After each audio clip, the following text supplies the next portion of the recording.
Welcome to the FL Studio Core Fundamentals video series. In this video, I want to show you how to use the playlist to arrange and sequence your tracks.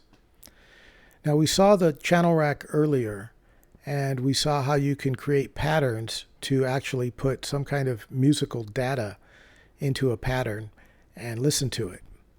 And the playlist is where you will arrange all of that together.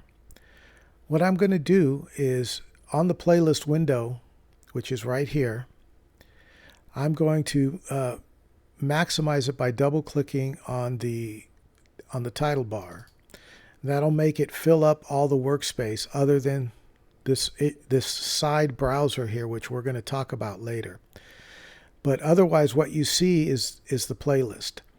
You have a list on one side, and you have an arrangement grid in the main area. Between those two, you have a list also. This is called your playlist tracks. And we'll talk about the three sections. But first, I want to talk about the arrangement area. All of these things that you see in here are individual patterns that have been placed into this grid so that they will play back in time. And each lane or row is one thing that's going to play. So in this case, you can see how I have in the beginning here, I have 1, 2, 3 different instruments playing simultaneously. At some point, the drums come in and the sub comes in, and then later on a different pad comes in. The drums go out here and there, etc. So this is my arrangement for the song. Now, when you want to hear what's in this area, you need to put your transport into song mode. So earlier when we were in the channel and in the pattern, we were listening to it in pattern mode. And now we need to make sure it's set to song mode. And when we hit play, it's going to play what's in here. Okay, so I'm going to let it play a little bit just so you can hear the basic song, and then I'll cut it off at some point and continue talking about it.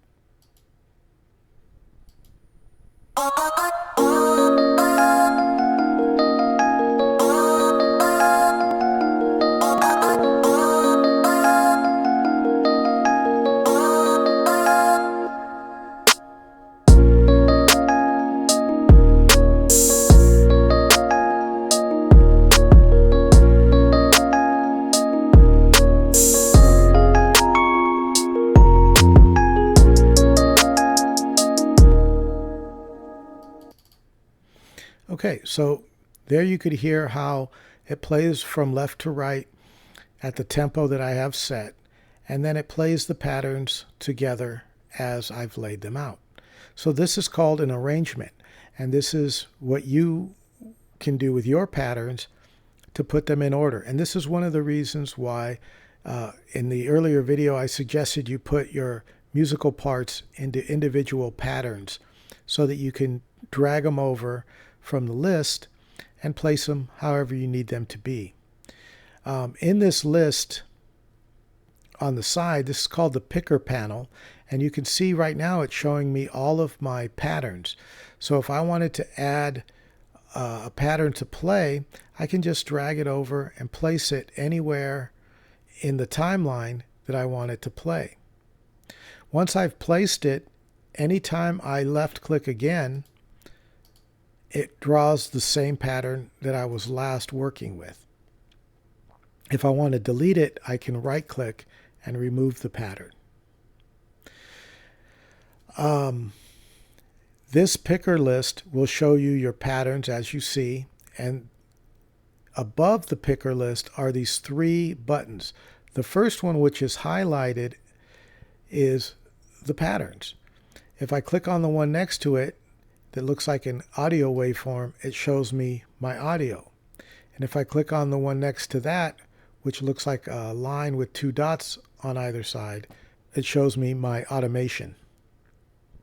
I'm going to go back to the patterns for now.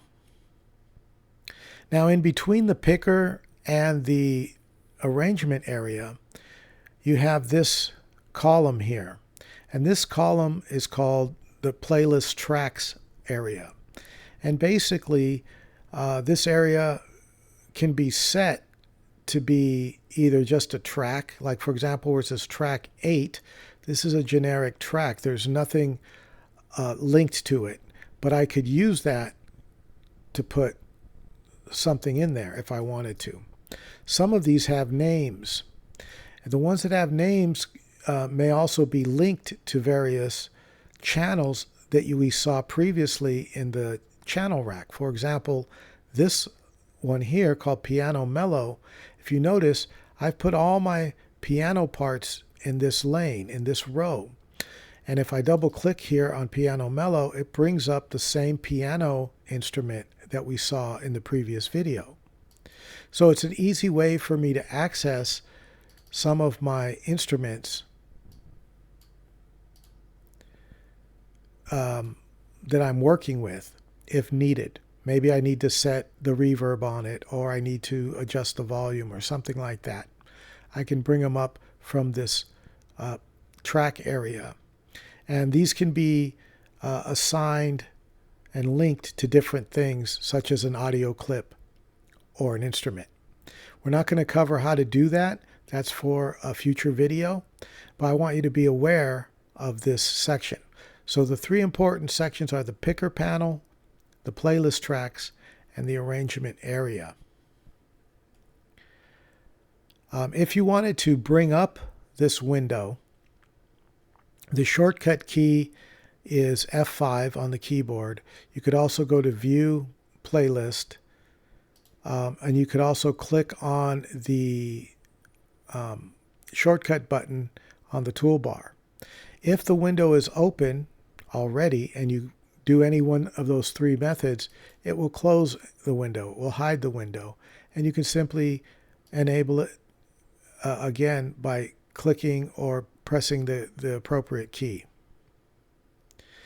Now, one of the things I did, which I didn't explain very clearly earlier, was if you double click the window, it will maximize and fill the work area. Double clicking it again on the title bar will set it back to where it was. So be aware you can do that with almost any window, and it makes working with them when you need to focus on the one window very easy to do. But anyway, that's the playlist. That's where you sequence everything together, and you can see how powerful it is to making your music. So make sure you stay tuned for the next video to learn more.